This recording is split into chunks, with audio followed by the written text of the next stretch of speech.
এখনও কাগজে কলমে দুই দলের তারতম্য বিস্তর। তারপরেও ইংল্যান্ডকে হারানোর স্বপ্ন দেখছে বাংলাদেশ। সাউথ আফ্রিকা, ইন্ডিয়া, পাকিস্তানকেও ওয়ানডেতে সিরিজ হারিয়েছি। ওই ধরনের ক্রিকেট খেলতে হলে আমরা কেন ইংল্যান্ডকে হারাতে পারবো না? আইপিএল এর ধাঁচে আরও একটি টি-20 ক্রিকেট লিগ আসছে, আর এবারেরটি ক্রিকেটের খোদ সূতিকাগার ইংল্যান্ডে। ব্যাপারটা একটু একঘেয়ে হয়ে যাবে, কেন আইপিএল তো এখন অনেক দিন ধরে চলছে, বিগ ব্যাশও শুরু হয়ে গেছে। একই জিনিস করাটা কতটা আকর্ষণীয় হবে আমি জানি না। মাঠে ময়দানে পরিবেশন করছি শাকিল আনোয়ার। আগামীকাল মঙ্গলবার একটি প্রস্তুতি ম্যাচের মধ্য দিয়ে শুরু হচ্ছে ইংল্যান্ড এবং বাংলাদেশের ক্রিকেট সিরিজ। 3টি ওডিআই ছাড়াও 2টি টেস্ট ম্যাচ হবে এই সিরিজে।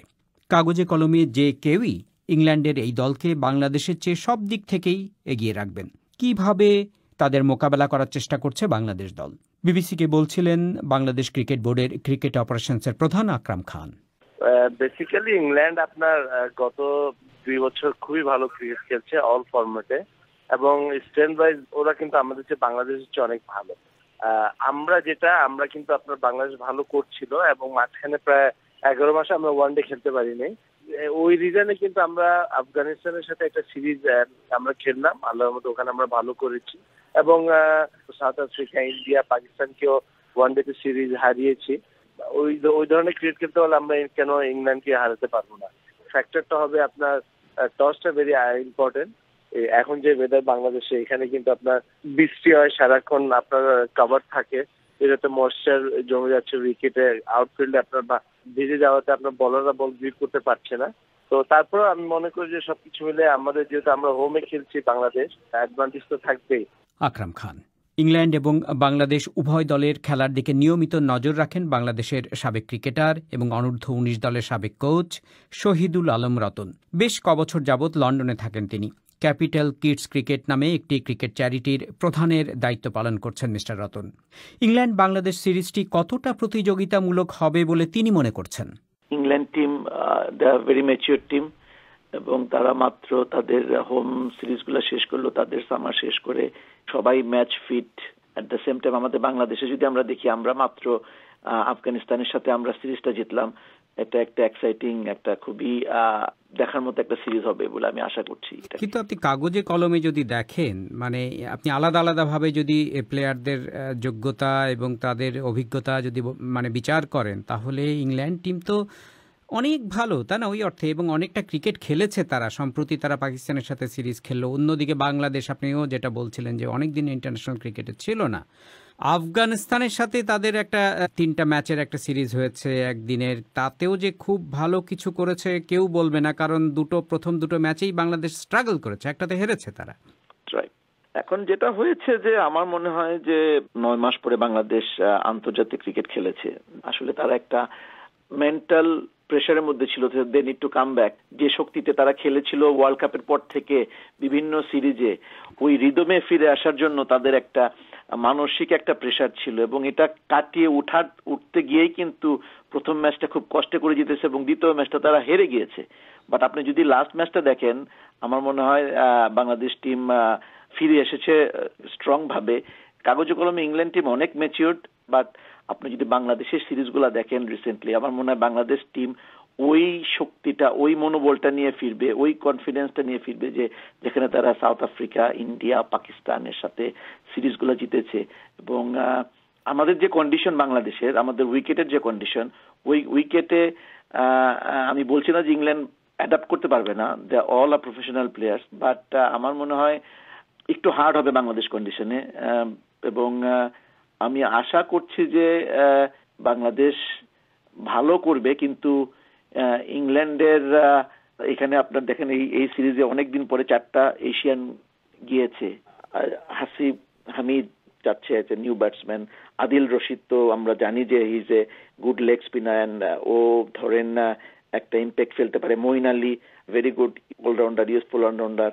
আর জাফর আনসারি নতুন ইনক্লুড হয়েছে। সো এরা এশিয়ান একটা ব্যাকগ্রাউন্ড আছে তাদের ব্লাডের মধ্যে, এবং তারা চেষ্টা করবে যে ওইখানে গিয়ে তারা প্রমাণ করার একটা প্রয়াস চালাবে। ইংল্যান্ড টিমের ধরেন যদি আপনি দেখেন, আপনার লাস্টে যে 2জন বোলার টিম থেকে রুলড আউট হয়েছে, মোস্ট ইম্পর্টেন্টলি যেটা জেমস অ্যান্ডারসন, আপনি যে কোনো কন্ডিশনে খেলেন, হি is a very very useful player. যেহেতু ও যেতে পারছে না, এটা বাংলাদেশের জন্য একটা, কিন্তু তারপরেও তো ব্রড আছে, ফিন আছে, এরাও তো মানে লিথাল যেটাকে বলে আর কি, বিপজ্জনক বোলার। কিন্তু ব্রডকে খেলার মতো ব্যাটসম্যান আমাদের আছে। আমাদের উইকেটটা স্লো এবং বিট লো হবে। নিরাপত্তা নিয়ে অনেক কথাবার্তা হয়েছে এই সিরিজের আগে, সিরিজটা হবে কিনা সেটা নিয়ে অনিশ্চয়তা ছিল। এবং আর্মি যারা ইংল্যান্ড যেখানেই যায় সেখানে তারা যে হইচই করে মাঠে, তারা যাচ্ছে না। তো সেটা কি একটুখানি মানে ড্যাম্পার, এটা মানে মাঠের যে একটা মানে পরিবেশ সেটাকে কিছুটা খাটো করবে নাকি? তা তো বটেই। এটা আসলে একটা নেগেটিভ দিক যে তারা যাচ্ছে না খেলাটা দেখার জন্য, এটা অত্যন্ত দুঃখজনক। কিন্তু অলরেডি কিন্তু বেশ কিছু বাঙালি খেলা দেখার জন্য চলে গিয়েছে, অলরেডি তারা বাংলাদেশে পৌঁছে গিয়েছে। আমার জানা মতো একটা দল ইংল্যান্ড থেকে অলরেডি, দল মানে কি একটা গ্রুপ অফ ক্রিকেট সাপোর্টার, না কিন্তু তারা তো বাংলাদেশকে সাপোর্ট করবে, তারা বাংলাদেশকে সাপোর্ট করবে, তারা ইংল্যান্ডকেও সাপোর্ট করবে, তারা some of them are carrying English flag. Shahidul Alam Ratan. It's in his first season with Lancashire. It's a beautiful looking stroke. What a lovely start to the day. একসময় ইংলিশ কাউন্টি ক্রিকেটের কৌলিন্য ছিল প্রশ্নাতীত। সারা পৃথিবীর পেশাদার ক্রিকেটারদের প্রধান একটি লক্ষ্য থাকত কাউন্টি ক্রিকেট খেলা। কিন্তু কাউন্টি ক্রিকেটের সেই দিন এখন আর নেই। বিশ্বের নামি দামি তারকাদের কাছে এখন ভারতের আইপিএল এর আবেদন বরঞ্চ আরও অনেক বেশি। কাউন্টি ক্রিকেটের মাঠে লোকও কম আসছে, আর সেই সাথে নিরুৎসাহী হয়ে উঠছে স্পন্সররাও। কাউন্টি ক্রিকেটের এই দুর্দিনের কথা স্বীকার করছিলেন হ্যাম্পশায়ার কাউন্টি ক্লাবের চেয়ারম্যান রড ব্রান্সগ্রোভ। আমি অনেকদিন ধরেই বলছি, কাউন্টি ক্রিকেট এখন মরা বাঁচার সন্ধিক্ষণে। নতুন প্রজন্মের ছেলেমেয়েরা কাউন্টি ক্রিকেট নিয়ে উৎসাহ হারাচ্ছে। এদেশে যে 94 লক্ষ মানুষের এখনও ক্রিকেট নিয়ে আগ্রহ রয়েছে, তাদের এখন আর স্থানীয় ক্লাব নিয়ে তেমন উন্মাদনা নেই। এই অবস্থা চলতে থাকলে ক্রিকেট শেষ পর্যন্ত গুটি কয়েক মানুষের খেলায় পরিণত হবে। শহর ভিত্তিক 8টি দল নিয়ে একটি টি-20 লিগ চালুর যে পরিকল্পনা ইংলিশ ক্রিকেট বোর্ড বা ইসিবি নিয়েছে, 19টি কাউন্টি ক্লাবের 16টি তা সমর্থন করেছে। কাউন্টি ক্রিকেটের এই সংকট কেন, এবং আরও একটি ফ্র্যাঞ্চাইজি টি-20 লিগের ভবিষ্যৎ কি হতে পারে, জিজ্ঞেস করেছিলাম লন্ডনে ক্রিকেট লেখক এবং বিশ্লেষক আশিস রায়কে। যে কথাটা বলা হচ্ছে যে কাউন্টি ক্রিকেট আজকে বিপদে পড়েছে, এটা বলা হচ্ছে এই কারণে যে দর্শকরা আজকাল কম আসছে খেলা দেখতে। ফলে রোজগারের দিক থেকে ইংলিশ ক্রিকেটের পক্ষে একটা নতুন চিন্তা করার দরকার, এবং ওরা এইটাই এখন চিন্তা করছে যে যদি ভারতের আইপিএল এর মতন বা অস্ট্রেলিয়ার বিগ ব্যাশের মতন যদি ফ্র্যাঞ্চাইজ ক্রিকেট করতে পারে, অর্থাৎ একটা শহর আর আরেকটা শহরের মধ্যে খেলা হবে, যেরকম আইপিএল এ হয়, একটা কলকাতার একটা দল আছে, একটা দল আছে এখানে কি লন্ডনের একটা দল, নিউক্যাসলের একটা দল, হ্যাঁ বিভিন্ন শহরের একটা করে দল হবে।